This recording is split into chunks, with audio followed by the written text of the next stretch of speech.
So today's day 26 of 28 vegans. Today for me is a big day because when I first decided to make that final transition from being a vegetarian to become a vegan, I was introduced to a TED Talk by a man named Damien Mander. Damien is a world-class warrior who decided to take his set of skills and put them to good use. Damien founded the International Anti-Poaching Foundation, and like him, one of the things he does now, instead of hunting animals, he's protecting them, he's defending them. And it's actually quite the opposite. He's hunting poachers. You heard me right. He's hunting poachers. So Damien's going to come on here in just a few minutes. I'm going to bring him in and share his story, and I am just ecstatic to share this, especially to reach out to other men. So he just sent me a message. Bear with me just a second.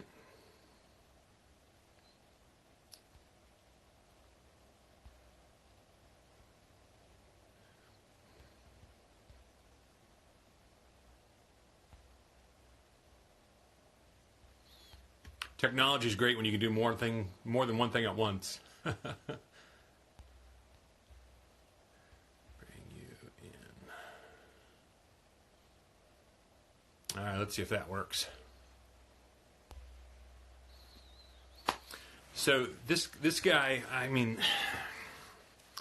he's kind of my go-to to show his TEDx Sydney speech. That was what I was introduced to first see. And I share that with guys who are like, oh, I can never do that. Oh, I'm a hunter. Oh, I'm a, whatever their excuse is. And I used to be full of them myself. And when they hear him speak, when they hear him talk and see what he's doing, it's incredible to actually see these men start realizing what's going on. And that it is possible to start defending them. So someone just asked, avocado, anyone? I will have this up on my YouTube later.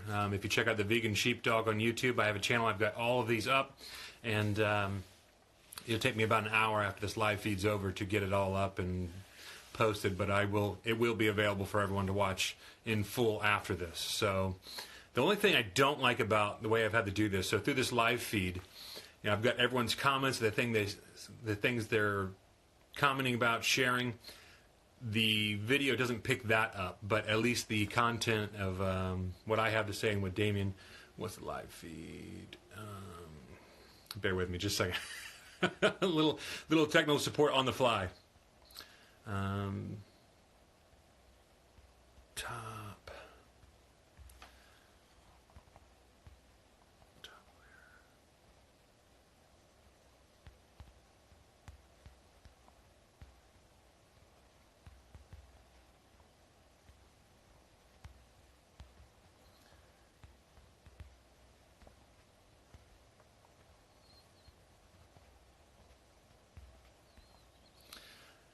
So Damien, for those of you who do not know, which makes this a little more difficult to get things set up and aligned, Damien is in, I believe he's still in Zimbabwe at the moment. So there we go. Hey, mate. All right, let me send him a request here. Bring him in.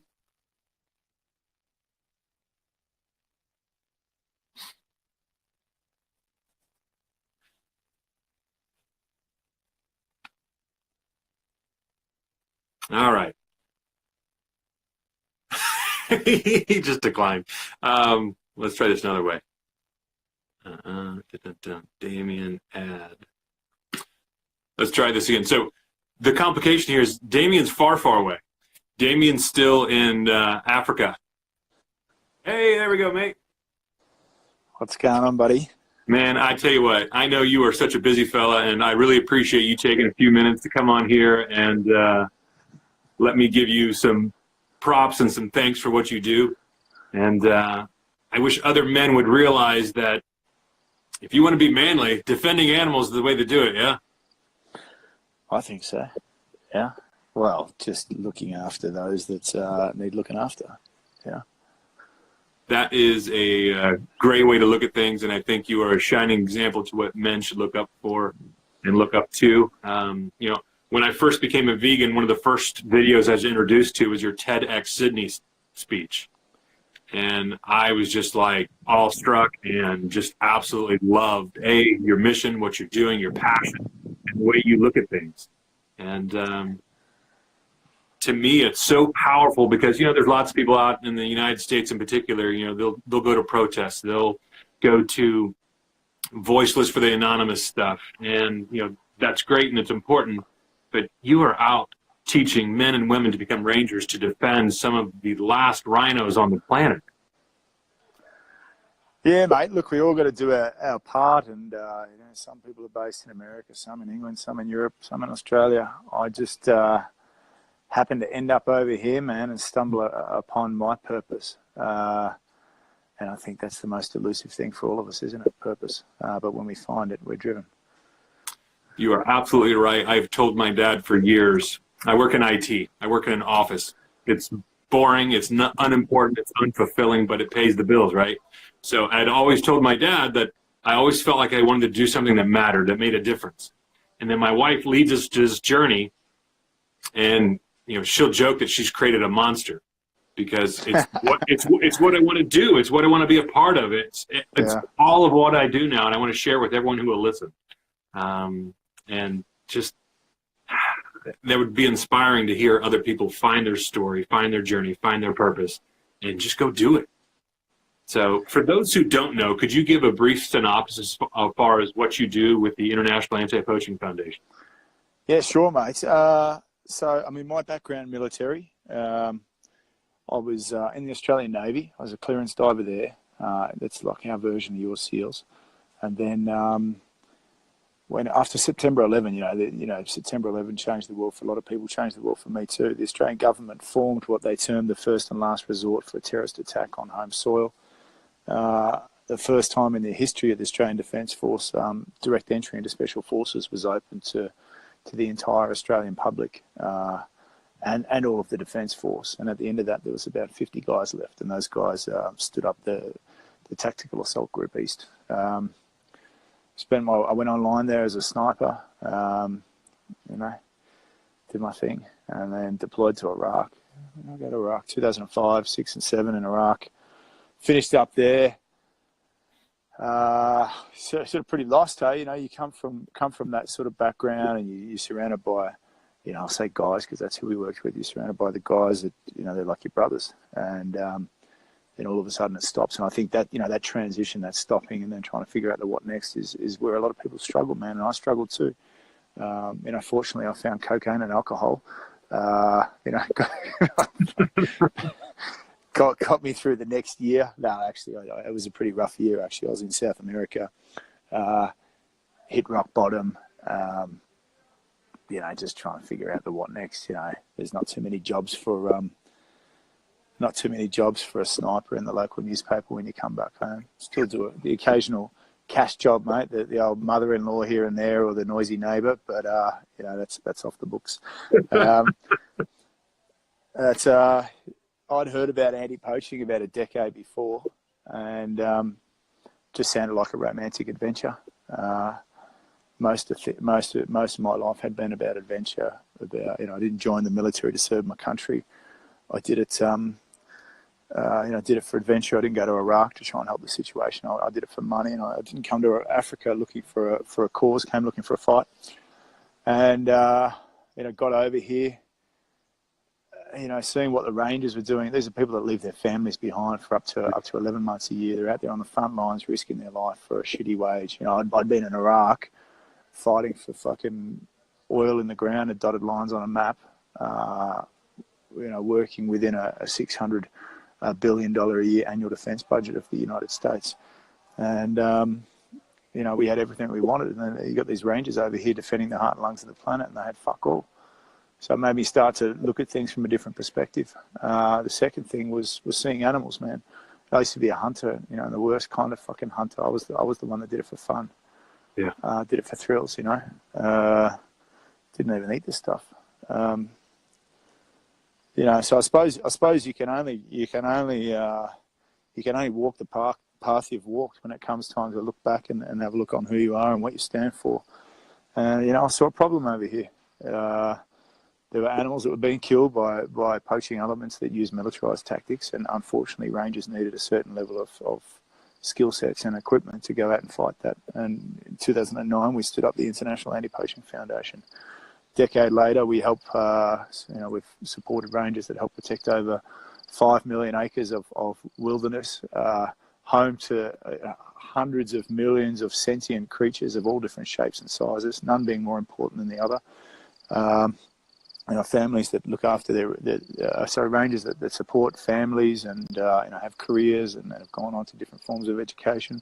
But the likes of Dr. Jane Goodall as our patron. We're registered in 4 countries, and we're growing, man. We're growing. We're taking on bigger and better projects, and we're trying to fix the existing and create the new. Innovative in what we do. We don't get it right every time, but fuck, we're trying. Yeah. And what else could you ask for to try to stand up and literally train these men and women who love these animals, who live there, love their communities, who are being decimated because some poor schmuck in China wants a trinket on his damn desk, yeah? Yeah, I know, mate. I don't know what goes through people's minds in terms of whether it's corruption or whether it's greed. It's like a disease, man. People want this shit. I mean, I don't know, like, what, you want to set a task on your desk, it represents death, man. That's bad energy. You want to wear a skin or a fur, or you want to take some rhino horn. It's hard for me to comprehend. I live, despite having, quite what is a growing organisation with a lot of staff, me personally live quite a simple life. There's a bag that sits in the corner of my bedroom. That bag is never unpacked. It's always ready to go. And in that bag, I've got everything I need in life. I don't need a lot of shit. The important things in life are not things, they're actions, they're relationships. They're who you are and what you do, not what you have. I hope more men will see this. And one of my things as being a vegan and being a man is that I want to reach out to more men to help them see that this is possible, see that this is something they should do, see that, you should not be treating these animals like property. You shouldn't be treating these animals like they're just nothing, because they're not. They're sentient creatures who suffer as we suffer. They feel joy just as we feel joy. They experience their family. They experience their lives and their children just as we do. And, yes, we look different. Yes, we're different sizes. Yes, we all, make different noises. But, deep down inside, like, we're all the same. No one's more important than anyone else. And, man, I am just absolutely awestruck by what you do, and I appreciate all that you've done to, bring this to light. One of your rangers, who the guys watching this who don't know, you have a group of rangers that are all female. Can you give them a shout out real quick? Yeah. So you want an explanation of the program? Yes. Yeah. So this is. I come from my background, special operations, Ultimate Boys Club. We prided ourselves on that. We ridiculed other units in the military that transitioned to accept women. And, so for me to sit here now and talk to you about what I'm about to talk about, it's a big change. And perhaps, our egos have been holding back one of the most powerful forces in nature for a long time.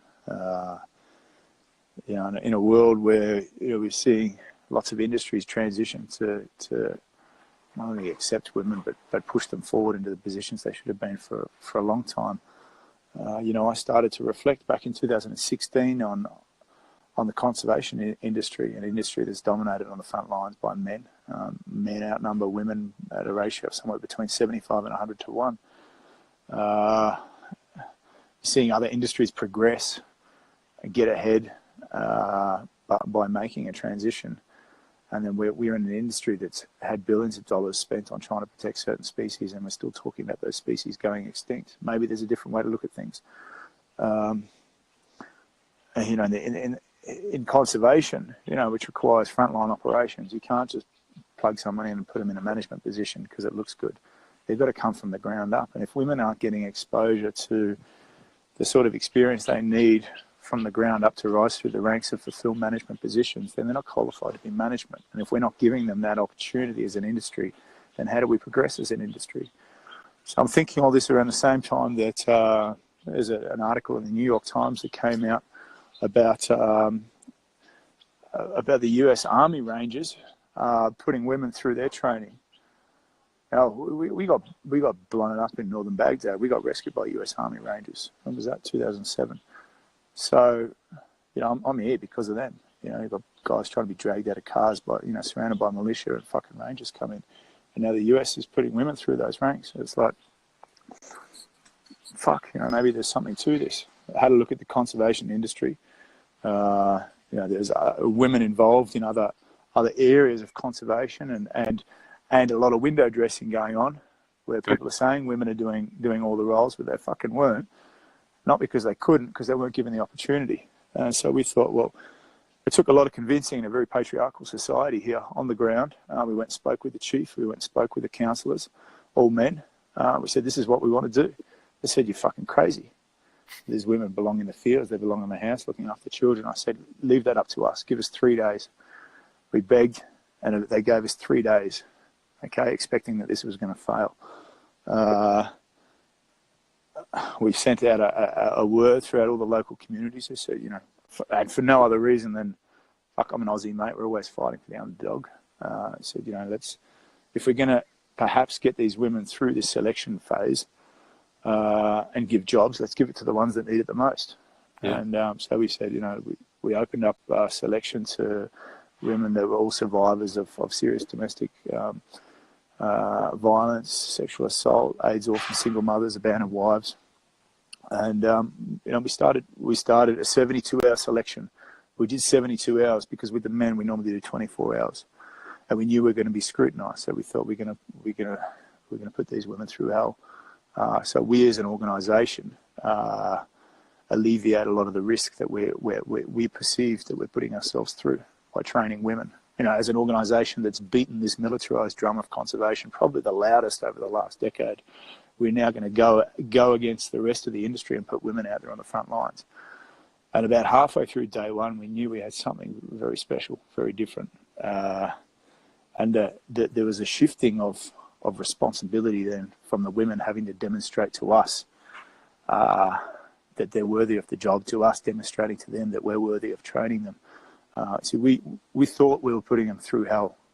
The reality is they'd already been through it and survived. And that's what we needed, mate. We needed fucking scrappers. I don't want a perfect CV. I want someone that knows what it's like to have to fight to survive. And the distance a person places between suffering and breaking is what defines the character and the spirit, and that's what we needed. That's what they had. Dude, that speaks volumes to who you are as a human being and who you are as a man, and I wish other men would model that.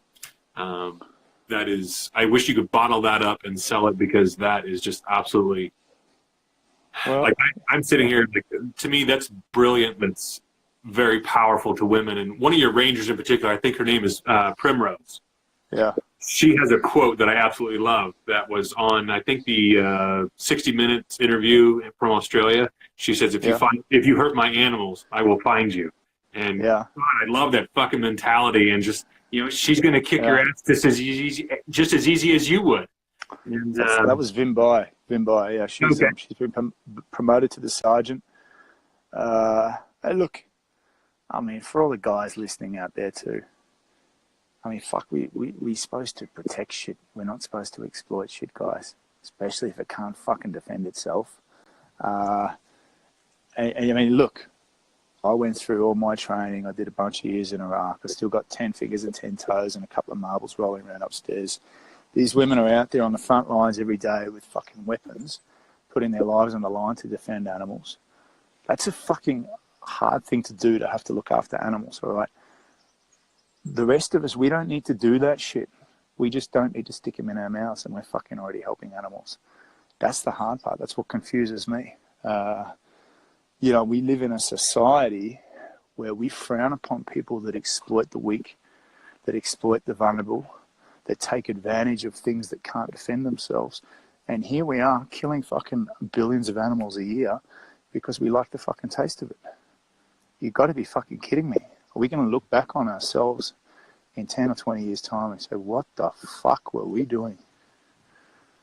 I hope there comes a day when my grandkids look at me and say, you guys used to eat animals? And look at me like we had two heads, because I hope that's the way things are moving and changing, because first off, it's not sustainable for the planet. It's not good for us, and sure as hell not good for the animal. It's not about... Go ahead. You know, it shouldn't be about how others look back on us. It should be how we look upon ourselves, because ultimately we only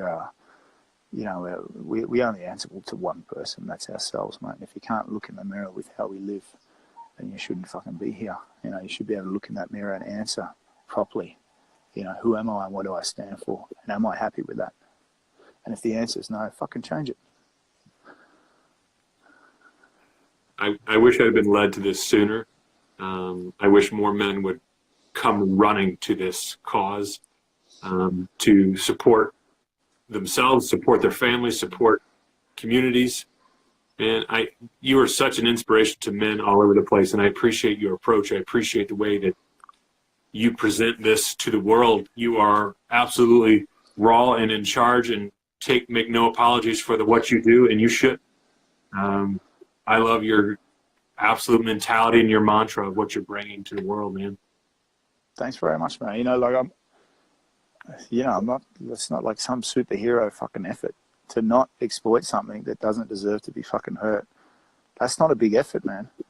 That's just me getting out of bed and not fucking hurting shit. You know, how hard is that? You know? Yeah, I've got some shitty fucking skills on the side that unfortunately needed out here doing what we do. But the basis of who I am and what I do just revolves around helping things and people and not hurting or exploiting them. That's not fucking hard, man. That shouldn't be a big effort for everybody out there. No, it shouldn't be, but it's amazing how that mentality is just so... And I was stuck in it for most of my life. I was stuck in the mentality of, oh, this is how we are raised. This is what we're always supposed to do. This is what animals are here for. And the funny part is I always had the hypocrisy in my life that, you know, it was okay for me to go kill a deer, a rabbit, a ground squirrel, whatever the case may be, go kill coyotes. But I was pissed off at people going to kill giraffes and rhinos and elephants. But yet I was taking lives of animals that are, you know, the same. Just the same, man. Just the same. You know, the only difference in the capacity to suffer between a lion or a cow or a bear or a boy is the difference we create in our own minds and the difference we allow ourselves to accept. You know, and I mean, during transition phase or the violent opposition phase, Master Bullshit came up with every fucking great excuse there was over about a 10-year period of why I didn't need to take that transition, why I didn't need to take that step, why it wasn't up to me, why there's, you know, I mean, really, cows aren't going extinct, chickens aren't going extinct, all the bullshit you can think of used to dribble out of my mouth to try and justify my own actions towards other species. And at the end of the day, mate, I just, you know, enough is enough. I didn't want to be that person anymore. It wasn't who I was. It wasn't what I'd stood for in other aspects of my life. You know, it's just, I think we get brainwashed from an early age that, you know, these animals are here to serve us. We're in actual fact that, you know, we're supposed to be the guardians here. You know, we're the ones that have the power to determine what is acceptable for all other beings on Earth. You know, do we want to use that power for good or bad? I'm glad that I finally came to this movement, this realization, and woke up, because my wife was strong enough to tell me she was done eating meat. That's what started this. The bad part is that she was afraid to tell me, so she called me at work and said, I'm done eating meat, and hung up the phone. She was scared to tell.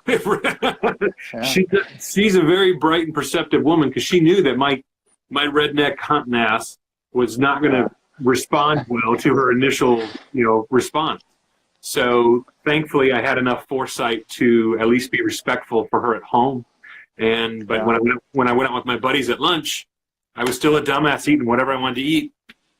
And then finally, for us, there was a cow in Tennessee that when I met him, it clicked for me, and I got it. And I told her, I was like, I'm in. I'm all in, and we're going to do this. So it really changed my life.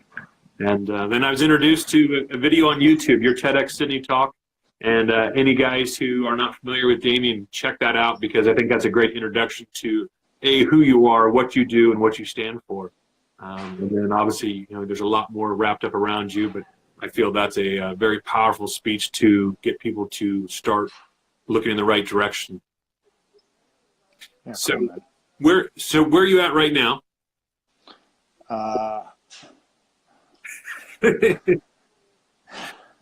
I'm in Harare in Zimbabwe. So Okay.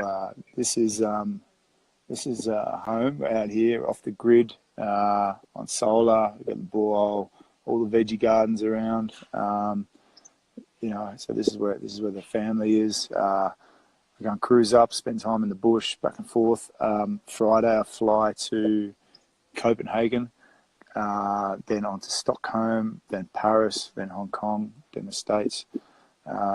Just lecturing, doing a bunch of lectures around the world, just talking about what we do, animal ethics, not being an asshole to animals. I've got plenty to say about that. Yeah, man, just beating the drum, we're all doing our part. Social media is a cool thing. What we're doing, I didn't even know this. I didn't even know about this Instagram Live thing. You email me, say push the button. I said, I've never done this before. So yeah, social media is a good tool.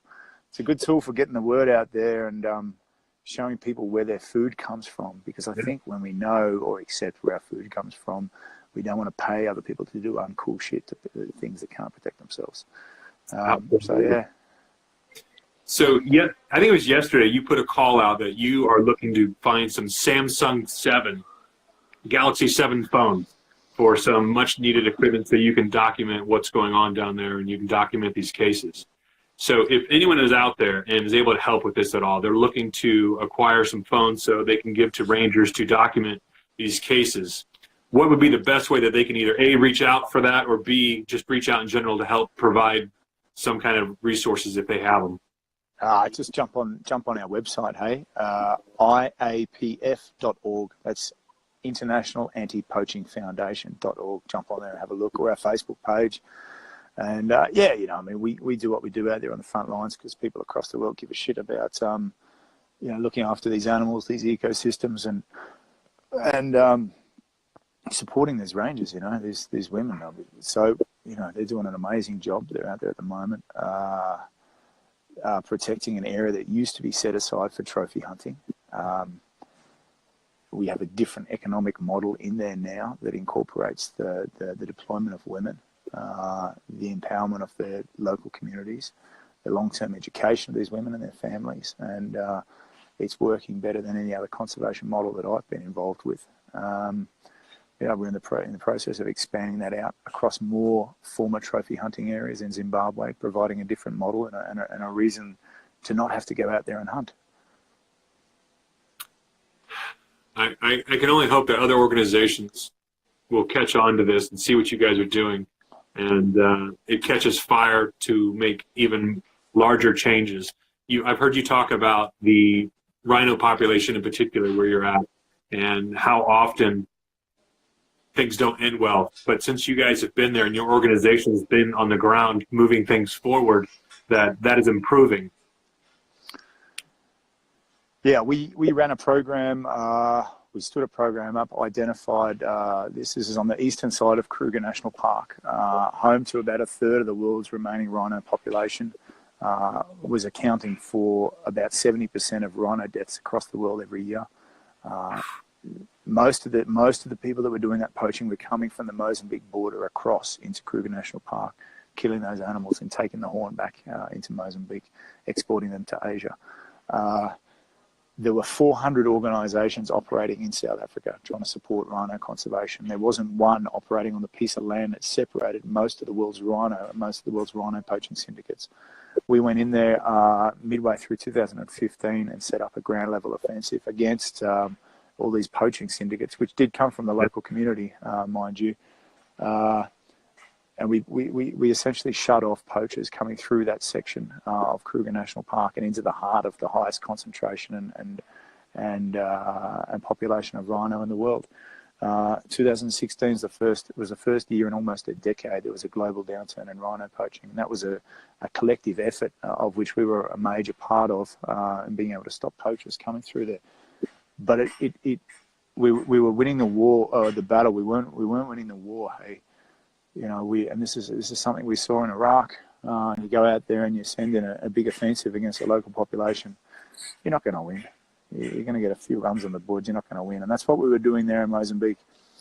We were essentially at war with the local population. 4 different government departments, 165 personnel, big offences, more guns, helicopters, aeroplanes, lots of bullets.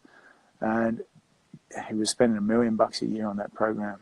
And it made me start to think, there's got to be another way. This age-old cliche of winning the hearts and minds, which sort of rolls off the tongue so easily and so rarely seen in practice. There had to be another way. And this is where the deployment of women really changed things for us, looking at how women operate as opposed to men. And I'm not saying, it's the perfect solution. And I'm not saying that, we change out every unit out there that, get rid of all the men. It's just, there's this a different way of looking at things. And, from my experience, counterinsurgency, of which I'm fucking good at, means countering insurgents. It's about going out and picking a fight. The winner goes home, the loser doesn't. It's a very different mindset with the women.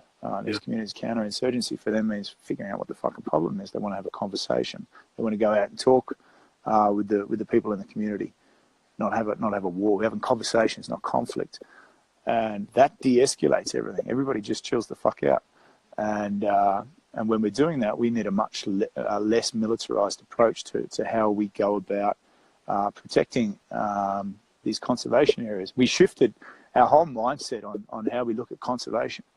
We said, we got these people and said, what do you want to do? What's your dreams? Who do you want to be? Where do you want to go? You've come from being treated like shit in these communities. We're going to give you a shot here. We're not giving you a handout. We're giving you a fucking shot. Come and prove yourself. And being a ranger simply became a vehicle for them to be anything they wanted to be. So we put female empowerment at the center of the model. It gave us the greatest traction in community development. Conservation just became the byproduct.